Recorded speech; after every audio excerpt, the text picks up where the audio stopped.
सबसे पहले जो हमारी खेती है उसे करने के लिए बीज चाहिए। अगर बीज अच्छा मिलेगा ना तभी उसकी सिंचाई कर सकते हो, खाद डाल सकते हो, आप पानी लगा सकते हो, उसकी फसल की रक्षा कर सकते हो। और बीज ही नहीं है तो काय की फसल, काय की सिंचाई और काय का खाद। पहला है बीज, और वो बीज होता है भक्ति का। जीवन में भक्ति होनी चाहिए, और भक्ति भी कभी भी एक दिन में नहीं होती। आपको पता है कभी भी एक दिन में भक्ति नहीं होती है। आप पूछोगे क्यों? आपको पता है जब भी जो किसान खेती करने जाता है ना, तो खेती करने के लिए सबसे पहले खेत में जाकर के वो क्या करता है? आप तो सब किसान हैं, क्यों भैया? आप भी तो किसान हैं। खेती में सबसे पहले क्या करना पड़ता है? सबसे पहला कार्य क्या है खेती में? जुताई का। जुताई का होता है ना। क्यों होता है? सीधे आप बीज फेंक के मार दो, खाद पानी डाल दो, हो जाएगा? हो जाएगा? क्यों नहीं होगा? हो जाना चाहिए ना। आप बढ़िया किस्म का बीज लेके आओ, बढ़िया खाद लेके आओ, मीठा पानी लगाओ, हो जाएगा? क्यों नहीं होगा? क्योंकि जमीन कठोर है। जिसका हृदय कठोर होगा उसमें भक्ति का बीज कभी भी पनप नहीं सकता। जिसका हृदय कठोर है, यानी जमीन ही कठोर है, तो बीज चाहे कितना ही अच्छी प्रकृति का क्यों न हो, वो पनप नहीं सकता। जिसका हृदय कठोर है, आप चाहे कितनी भी भक्ति की कथा सुनाओ, आप कितनी ज्ञान की कथा सुनाओ, कितनी वैराग्य की कथा सुनाओ, उसकी समझ में नहीं आएगी, क्योंकि जमीन ही कठोर है, अपने अंदर बीज को समाविष्ट ही नहीं करेगी। और जब तक बीज जमीन के अंदर नहीं जाएगा तब तक वो पौधा नहीं बन सकता। ऐसे ही हमारे जीवन में जब हम कथा सुनने के लिए आए ना, तो अपने हृदय को कठोरता से जुताई करके उसको कोमल करके लाए, क्योंकि जो जुता हुआ खेत है उसमें बीज बोया जा सकता है, और जो कठोर है, जो कठोर जमीन है, उसमें कभी भी बीज नहीं बोया जा सकता। सबसे पहला कार्य है भक्ति का। और भक्ति जब होगी जब हमारा हृदय कठोरता से कोमलता की ओर बढ़ जाएगा, कोमल हृदय हो जाएगा। और कोमल हृदय करने के लिए हम लोगों को अपने अभिमान को छोड़ना पड़ेगा। अभिमान छूटते ही हृदय कोमल है, और जब तक अभिमान नहीं छूटता हृदय कोमल नहीं हो सकता। और देखिए ये ठाकुर जी की कितनी बड़ी कृपा है। आज का जो परम पावन दिवस है ये कोई साधारण दिवस नहीं है। आज का जो दिन है, आज माताओं के लिए सबसे अच्छा दिन है, क्योंकि माताएं अहोई अष्टमी माता का व्रत करती हैं अपनी संतान के लिए। कितना अच्छा दिन है माताओं के लिए। दूसरा, आज का जो नक्षत्र है वो गुरुवार है, अपुख्य नक्षत्र है। गुरु पुख्य का अमृत सिद्धि योग है। आज के दिन कोई भी कार्य करो सफल होएगा ही होएगा। आज का दिन का इतना अच्छा योग है। बहुत से लोग तो आज पता नहीं जमीन का बैनामा कराते हैं, बहुत से लोग आज के दिन वाहन निकालते हैं। आज का दिन बहुत शुभ है, गुरुवार का दिन है, मुख्य नक्षत्र है। और महाराज इससे भी अच्छा आज का दिन भागवत की कथा हम लोग श्रवण करने के लिए बैठे हैं। जन्मांतरे भवेत् पुण्यं तदा भागवतं लभेत्। जन्मांतरे भवेत् पुण्यं तदा भागवतं लभेत्। जन्म जन्मांतरों की संसिद्धियां जब एकत्रित होकर के फलीभूत हो जाती है ना, तब जाकर के भगवान की कथा श्रवण करने का मौका मिलता है।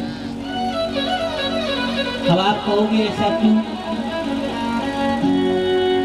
महाराज भगवान की जो कथा है ना, वो प्रत्येक व्यक्ति के नसीब में नहीं होती। नसीब का अर्थ है आकर के कथा में बैठ भी जाएंगे ना तो कथा में मन नहीं लगेगा। लेकिन देखिए कितना बड़ा सुंदर अवसर मिला है ठाकुर जी की कृपा से। आज से 21 वर्ष पहले हमने भगत जी के यहाँ पर जो दिगंबर भैया के पिताजी थे राम स्वरूप भगत जी, उनके यहाँ पर बाबा के यहाँ पर हमने भागवत कथा आज से 21 वर्ष पूर्व करी थी 2003 में, और 21 वर्ष के उपरांत आज उन्हीं के परिवार में, उन्हीं के घर में दोबारा से कथा को करने का मौका मिला। ये कथा आज से नहीं जाने कितने समय से विचार बन रहे थे, अब होगी अब होगी अब होगी। उससे पहले बीच में 3 भागवत हो गई, लेकिन ये कथा का समय अब आया। ठाकुर जी की ही कृपा है, बहुत बड़ी कृपा है, जो दोबारा और बार बार इस गांव में कथा सुनने का, सुनाने का मौका मिलता है। और देखिए ये समय की बात है, बीच में कहते हैं कुछ लोग की कथा हुई, ऐसी हुई वैसी, तो समय है, कोई व्यक्ति का दोष नहीं है। और हम तो सारा दोष अपना मानते हैं कि जो कथा हुई अच्छी बुरी कथा नहीं होती, कथा कथा होती है, व्यवस्थाएं होती हैं, चर्चाएं होती हैं, कार्य होता है, और कार्य में विघ्न भी आते हैं। उन विघ्नों को संभाल करके चलना परम दायित्व है। लेकिन कभी कभी ऐसा होता है महाराज, विद्वान समपिकर्षति, बड़ा बड़ा जो विद्वान व्यक्ति है वो भी कभी कभी इस माया के बहकावे में आ जाते हैं। तो हम तो अपनी गलती मानते हैं कि हो सकता है हमसे ही कोई भूल हुई हो।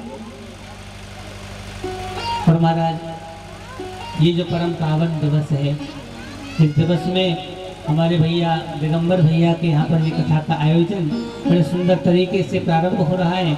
एक बार सब लोग मिलकर के उनके लिए जोरदार तालियां बजाएं। ठाकुर जी की बहुत बड़ी कृपा, जो आज ये कथा का प्रारंभ यहाँ, देखिए कितनी बड़ी कृपा है। हमारे शास्त्रों में गंगा स्नान का कितना बड़ा महत्व है। कौन कौन जानता है गंगा स्नान का महत्व? सब जानते हैं ना? गंगा स्नान क्यों करते हैं? यथा गंगावगाहेन शरीरम पावनं भवेत्। इस प्रकार से गंगा स्नान करने से शरीर निर्मल होता है, पापों से मुक्त होता है। ऐसे ही भागवत की कथा सुनने से भी व्यक्ति का मन निर्मल होता है। भगवान की ये कथा है ना, इस कथा का बहुत बड़ा महत्व है। ये कथा इसीलिए बार बार सुनाई जाती है, और देवता लोग बार बार इस कथा को सुनने के लिए आते हैं, लेकिन कभी भी उनका हृदय इस कथा से भरता नहीं है। बराहे निरंतर होए न पूरे, तिनके हिय तुम्हारा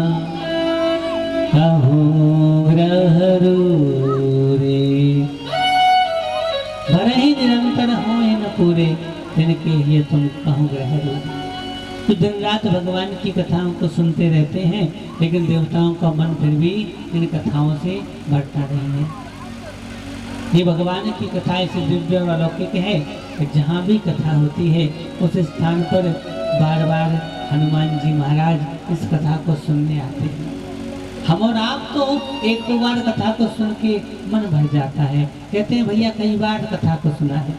और कुछ लोग तो कथा सुनने इसलिए ही जाते हैं क्योंकि वो कथा से उनको मतलब नहीं है, लेकिन वहाँ पर जाकर के वो जब कथा सुनने जाते हैं ना, तो महाराज उनके मन में जिज्ञासाएं होती हैं, उनके मन के भाव होते हैं, उनके अंदर भाव अनेकों प्रकार के।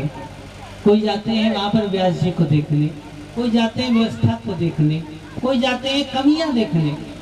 जिसका जैसा भाव है वो वैसी कथा सुनने जाता है।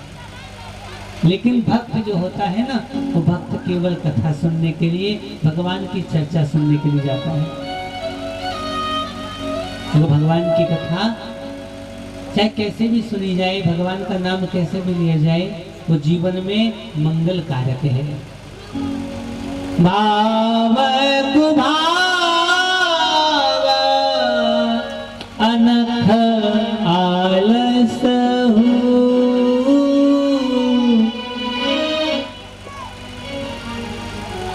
नाम जपत मंगल देसी दसहु। चाहे व्यक्ति भगवान का नाम भाव से ले, भाव से ले, आलस्य से ले, शत्रुता से ले, कैसे भी ले ले, तो भगवान का नाम मंगलमयी है। वो नाम हमेशा जीवन में मंगल कारक है, इसलिए हमें भगवान का नाम लेते रहना चाहिए।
नाम जपत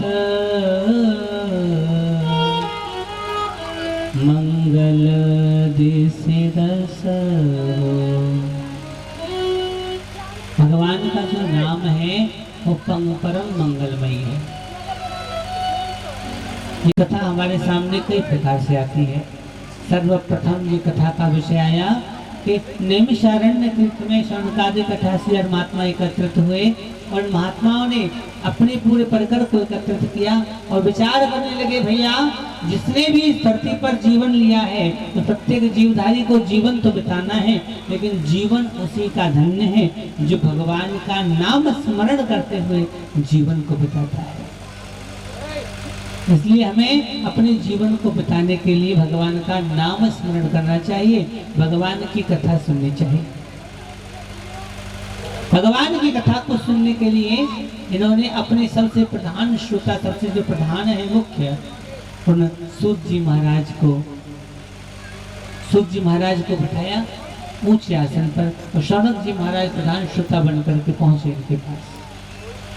देखिए एक बात बताइए, अगर हमें किसी से ज्ञान प्राप्त करना है, हमें किसी से अगर कुछ प्राप्त करना है तो हमें उसकी शरण में जाना पड़ेगा, हमें उससे नीचे बैठना पड़ेगा, क्योंकि ज्ञान का और जल का स्वभाव एक जैसा है। ज्ञान भी नीचे की ओर बहता है और जल भी नीचे की ओर बहता है। ज्ञान और जल हमेशा नीचे की ओर बहते हैं। जो व्यक्ति जितना नीचे बैठेगा उसको उतना ही ज्यादा ज्ञान मिलेगा। लेकिन बहुत से लोग इस बात से अनभिज्ञ हैं। हम एक बार आगरा में कथा कर रहे थे, 2004 की बात है, और वहां पर उस क्षेत्र के बहुत जाने माने बिजनेसमैन, बहुत अच्छे पैसे वाले, उस समय के बहुत बड़े करोड़पति व्यक्ति, उनकी धर्मपत्नी आई जो अवस्था में 55-60 साल की होती, आकर के जो फर्श बिछा हुआ था उन्होंने उस फर्श को एक तरफ कर दिया और फर्श को एक तरफ करके स्वयं जमीन में बैठ गई। हम तो देखते रह गए। हमने कहा भैया पता नहीं, हो सकता है फर्श गंदा होगा इसलिए नीचे बैठ गई। अगले दिन फिर वो आकर के बैठे, आकर के फिर उन्होंने ऐसा ही किया।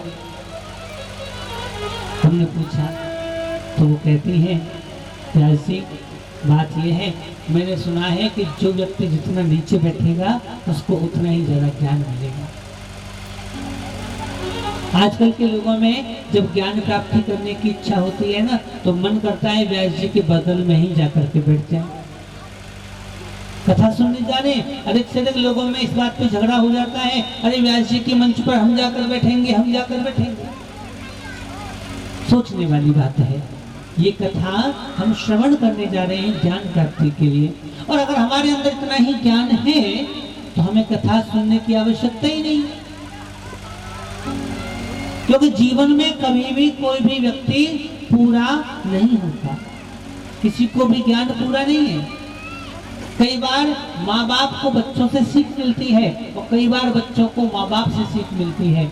ऐसा नहीं कह सकते। आजकल के जो बच्चे हैं वो भी कई बार माँ बाप को पढ़ा देते हैं। सामाजिक ज्ञान माँ बाप को अधिक होगा, लेकिन आजकल की टेक्नोलॉजी का ज्ञान संतान को अधिक है, इसलिए दोनों ही पूरक हैं। आप ये सोचें कि केवल हम ही जानकार हैं, बच्चे नहीं जानते, ऐसा भी गलत है। और सब कुछ बच्चों पे छोड़ दो कि जो मन में आए सो करें, वो भी गलत है। क्योंकि सामाजिक ज्ञान बच्चों को नहीं है, व्यावहारिक ज्ञान बच्चों को नहीं है। वो ज्ञान माँ बाप से मिलेगा, समाज का ज्ञान माँ बाप से मिलेगा, व्यवहार का ज्ञान माँ बाप से मिलेगा। लेकिन आज के समय में कैसे रहना है, आज का समय कितना आगे बढ़ चुका है, आज का समय कितना एडवांस्ड है, उसके लिए माँ बाप को बच्चों से भी सीखना पड़ सकता है। सीखना पड़ता है कि नहीं? कितने बूढ़े माँ बाप ऐसे हैं जिनको मोबाइल चलाना बच्चों ने सिखाया, कितने बूढ़े माँ बाप ऐसे जिनको गाड़ी चलाना, बाइक चलाना बच्चों ने सिखाया, कितने माँ बाप ऐसे जिनको घर में टीवी चलाना बच्चों ने सिखाया कि नहीं? तो ऐसा नहीं है कि हम ही जानकार हैं, जानकारी सबको होती है। इसीलिए कोई भी कभी भी जीवन में परफेक्ट नहीं होता। और इसी बात को वकील और डॉक्टर मानते भी हैं। कभी भी कोई भी डॉक्टर ये नहीं कहता कि मेरी डॉक्टरी वहां चल रही है, कभी भी कोई भी वकील ये नहीं कहता कि मेरी वकालत वहां चल रही है। वो लोग तो यही बोलते हैं कि भैया हमारी प्रैक्टिस चल रही है। आप जानते हो प्रैक्टिस का अर्थ होता है हमारा अभी जीवन में हम परफेक्ट नहीं है। परफेक्ट जब होंगे जब हमारी प्रैक्टिस पूरी हो जाएगी। जीवन भर प्रैक्टिस करते हैं, जीवन भर अनुभव लेते हैं, वही व्यक्ति का जीवन भर का उद्देश्य रहना चाहिए। हम भी जीवन भर प्रयास करते हैं परफेक्ट होने का, ऐसे ही हम लोग सीखने जाते हैं भागवत के माध्यम से। महाराज ये जो कथा है, इस कथा में जो व्यक्ति जितना नीचे बैठकर कथा को श्रवण करेगा उसको अधिक ज्ञान की प्राप्ति होगी। ज्ञान प्राप्त करने के लिए क्या चाहिए? उपनिषद कहती है कुछ नहीं चाहिए, न धन चाहिए, न दौलत चाहिए, केवल एक वस्तु चाहिए। क्या? भागवत की कथा अगर आपको श्रवण करनी है, कहीं ज्ञान प्राप्त करना है, तो केवल एक कार्य करना है। वो कौन सा है? कि अपने आप को अज्ञानी मान करके चलें। अगर आप अज्ञानी बनकर के जाएंगे तो ज्ञान मिलेगा, और ज्ञानी बनकर के जाएंगे तो कुछ मिलने वाला नहीं है।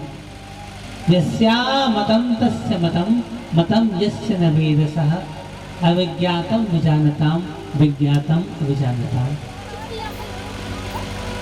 जब तक हम अज्ञानी हैं ज्ञान मिलता रहेगा। अपने आप को अज्ञानी मान के चले, और जब हम अपने आप को ज्ञानी मान लेते हैं ना, तो ज्ञानी को कौन ज्ञान देगा? कोई मटका अगर पहले से भरा हुआ है ना, उसको कोई भर नहीं सकता। उसको भरने के लिए पहले खाली होना पड़ेगा।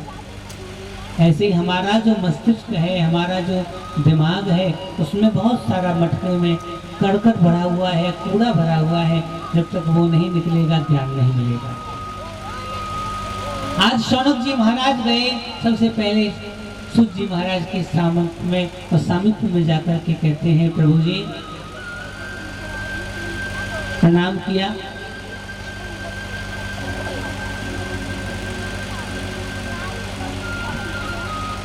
नैमिषे सूतमासीना मभिवाद्य महामतिम् कथामृत रसास्वाद कुशलः शौनको ब्रवीत्। कुशलः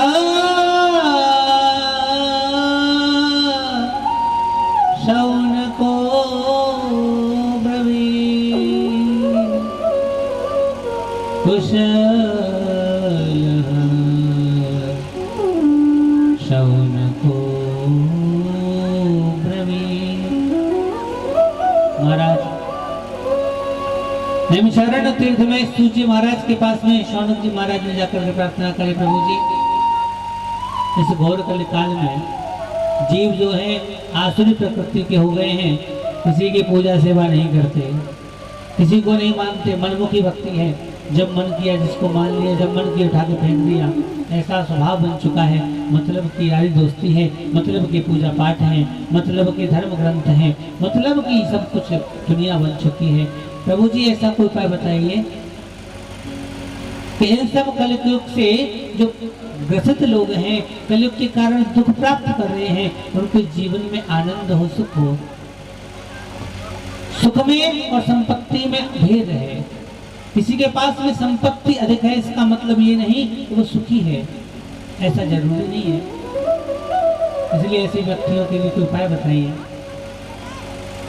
उपाय बताया और साज श्रीमद् भागवत जी का पद्म पुराण से लिया गया जो मंगलाचरण है, वो मंगलाचरण करते हैं श्री सूत जी महाराज, और उसके उपरांत उन्होंने उपाय बताया। सच्चिदानंद रूपाय विश्वोत्पत्त्यादि हेतवे तापत्रय विनाशाय श्री कृष्णाय वयं नमः।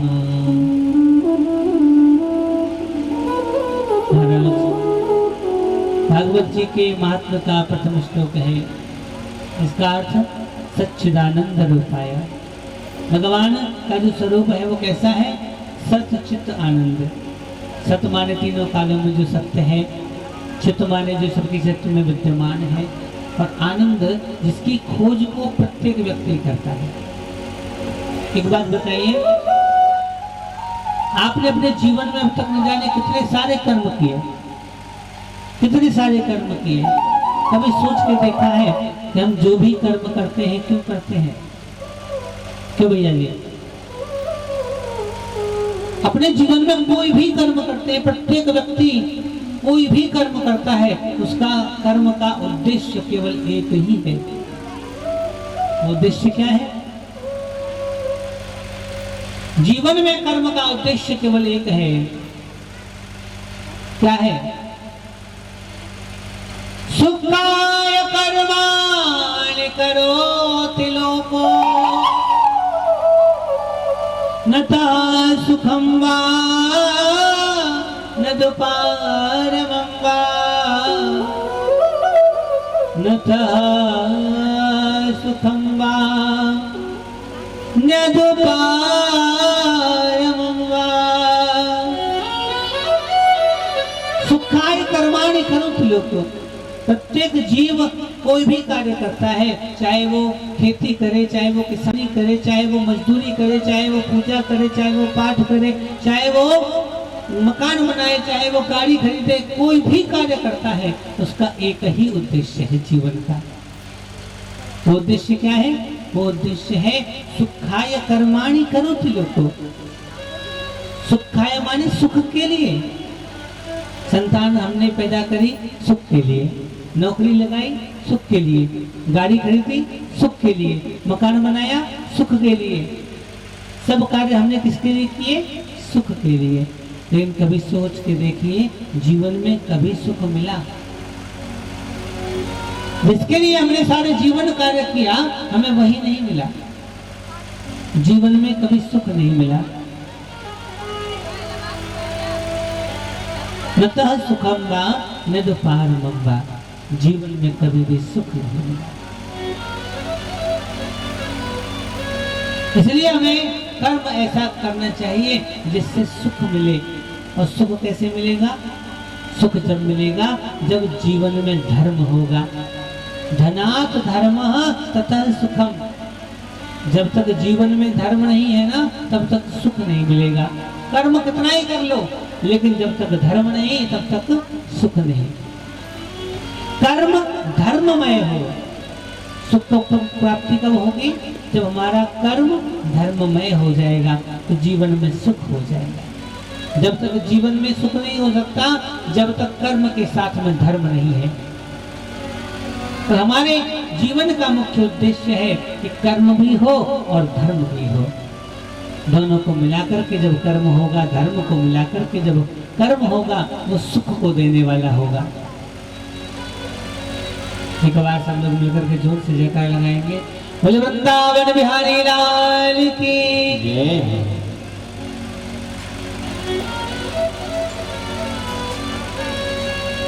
महाराज, अपने जीवन को अगर हमें सुख और शांति से बिताना है तो ध्यान दीजिएगा। मंगलाचरण का श्लोक कहता है, सच्चिदानंद रूपाय विश्वोत्पत्त्यादि हेतवे। भगवान विश्व के पालन, उत्पत्ति, पालन और संहार के हेतु हैं, कराने वाले हैं। उत्पत्ति, पालन और संहार। भगवान को इंग्लिश में क्या कहते हैं? इंग्लिश में क्या कहते हैं भगवान को? गॉड कहते हैं ना। गॉड की स्पेलिंग क्या होती है?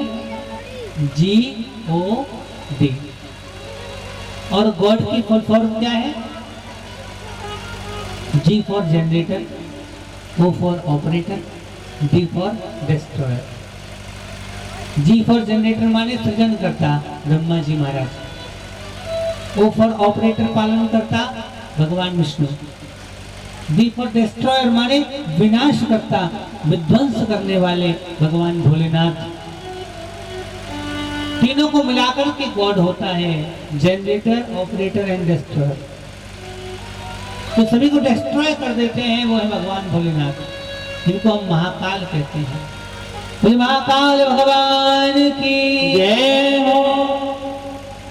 महाराज, तीनों को मिलाकर के ईश्वर कहा गया, तीनों को मिलाकर के भगवान कहा गया और तीनों को मिलाकर के इंग्लिश में गॉड कहा गया। लेकिन हम लोग समय के अनुसार भगवान बदल देते हैं ना। भगवान कहते हैं तापत्रय विनाशाय। तीन प्रकार के जो ताप हैं उनका भी नाश करने वाले हैं। आध्यात्मिक, आर्य दैविक, आदि भौतिक, सब प्रकार के तापों का नाश करने वाले हैं। तीन ताप सामाजिक भाषा में कहें तो कौन कौन से हैं? कोई तन दुखी, कोई मन दुखी, कोई धन बिन रहत उदास, थोड़े थोड़े सब दुखी, सुखी राम के दास, सुखी राम की दास, सुखी राम के दास। महाराज, इस जीवन में अगर सुखी रहना है तो हमें भगवान की शरण में जाना पड़ेगा, हमें भगवान की संगति करनी पड़ेगी, हमें भगवान की भक्ति करनी पड़ेगी। सुखी होना है तो जब तक भगवान की भक्ति नहीं करेंगे हमें सुख नहीं मिलेगा। महाराज, अपने जीवन को प्रभु जी को सौंपते हुए चलते हैं। बड़ा प्यारा सा भजन है, सब लोग साथ में गान करेंगे और प्रेम के साथ में करके।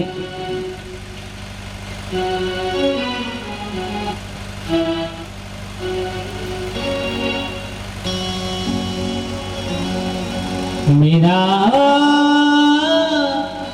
जीवन है तेरे हवाले, प्रभु इसे पग पग तू ही संभाले, प्रभु इसे पग पग तू ही संभाले, प्रभु इसे पग पग तू ही संभाले,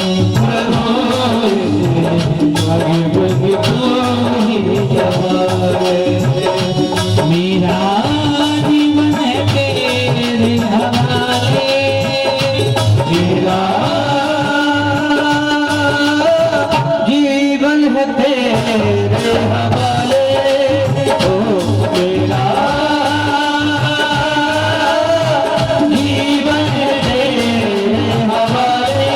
प्रभु इसे अभी प्रभु को ही संभाले, प्रभु इसे पग पग तो ही संभाले। प्रभु इसे पग पग को ही संभाले। प्रभु इसे पग पग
अपनाए इसे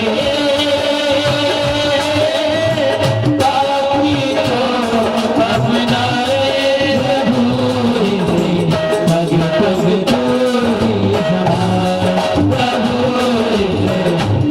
पग तू ही संभाल प्रभु इसे पग पग तू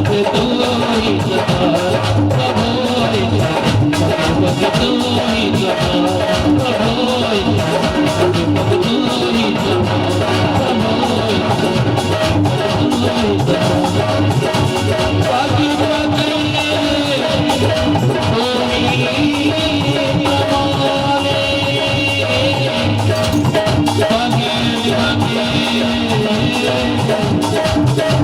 तू ही संभाल प्रभु इसे पग पग मेरा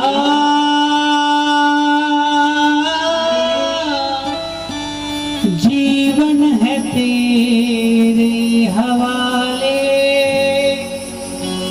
मेरा जीवन है तेरे हवाले प्रभु इसे पग पग तू ही संभाले प्रभु इसे पग पग तू ही संभाले। भगवान ने जो गीता में कहा है यत् करोषि रसनासी यज्जुहोषि जलासियत यत् तपस्या से कौन्तेय तत् कुरुष्व मदर्पणम। तुम जो कुछ भी करते हो जीवन में पूरे दिन में तत्कुरुष्व मदर्पणम बस मुझे अर्पित कर दो। अच्छा बुरा भला जैसा भी है उसे मुझे अर्पित कर दो। तुम्हारे उस कर्म को मैं पवित्र कर दूंगा, तुम्हारे उस कर्म को मैं कैसा कर दूंगा। आजकल की बहुत से वैज्ञानिकों ने आपको बताया ऐसी मशीनें बना दी हैं, चाहे कितना ही गंदा पानी हो, तालाब का हो, नाली का हो, आप उसे डाल दीजिए दूसरी तरफ पीने का पानी निकल आएगा। बनाइए कि नहीं? इनको वाटर प्योरीफायर कहते हैं ना, आरओ कहते हैं। बहुत से लोग तो इतना अधिक आज के जमाने में जल के लिए परेशान हैं कि जो गटर का नाली का पानी है उसको भी आरओ से मशीन से साफ करके पीने के लिए प्रयोग कर रहे हैं। और ऐसा एक जगह नहीं है, आपके पास में ही जो आपको बड़े से बड़े शहर लगते होंगे ना, आगरा, मथुरा, अलीगढ़, हाथरस, इन सब जगह पर वो मशीनें लग चुकी हैं। बड़े बड़े हॉस्पिटलों में, बड़े बड़े मॉल्स में, बड़े बड़े फ्लैटों में वो मशीनें, टेक्नोलॉजी लग चुकी है कि गटर के पानी को वापस पीने योग्य बना करके दोबारा पीने के लिए दे देते हैं। बताइए, ऐसे भगवान ने कहा है चाहे कितना ही गंदा, कितना ही बुरा, कैसा भी अपवित्र तूने आचरण किया हो, कर्म किया हो, लेकिन उसे मुझे अर्पित कर दे। मुझे अर्पित करेगा, बदले में तुझे क्या मिलेगा? शुद्ध सात्विक फल मिल जाएगा। कब मिलेगा? जब मुझे अर्पित कर देगा।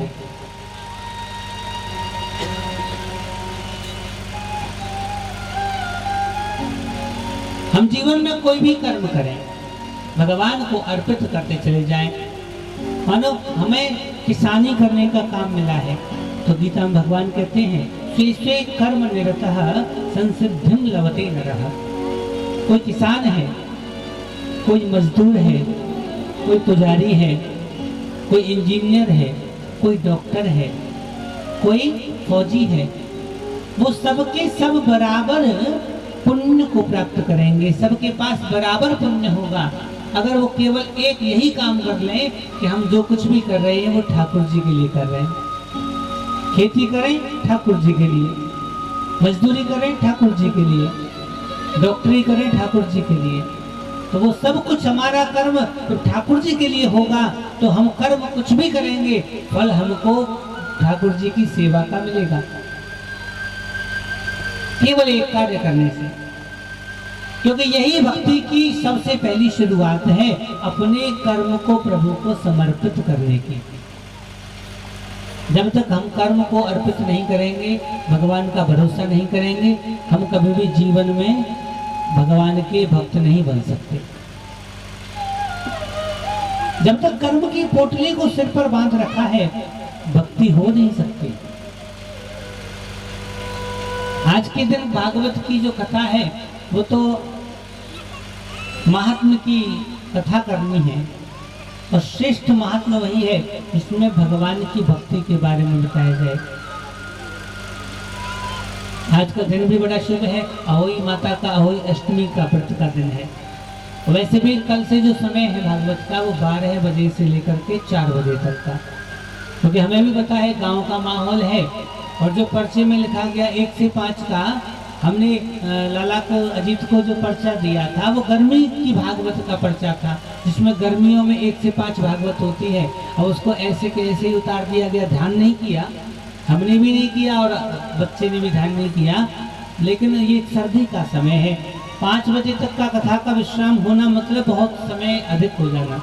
12 से 4 का समय भागवत का सही है, और कल से वही 12 से 4 का समय आप सब लोगों के लिए नियत है। तो 11:30 बजे संगीत वाले भैया बैठ जाया करेंगे, और 12 से लेकर के 4 बजे तक का भागवत का समय रहेगा। आप सब लोग अधिक से अधिक संख्या में आए और कथा का श्रवण करके लाभ अर्जित करें। और आज की कथा का महात्मा का यहीं पर विश्राम करेंगे, कल से समय वही रहेगा, क्योंकि 4 बजे विश्राम होना है भागवत का। आज का शुभारंभ करते हुए, वाणी को विश्राम देते हुए अब आरती करेंगे सब लोग मिलकर के बड़े प्रेम से, और कल से 12 से 4 का समय रहेगा। सब लोग मिलकर के एक बार जोर से जयकार कीजिए, बोले वृंदावन बिहारी लाल की।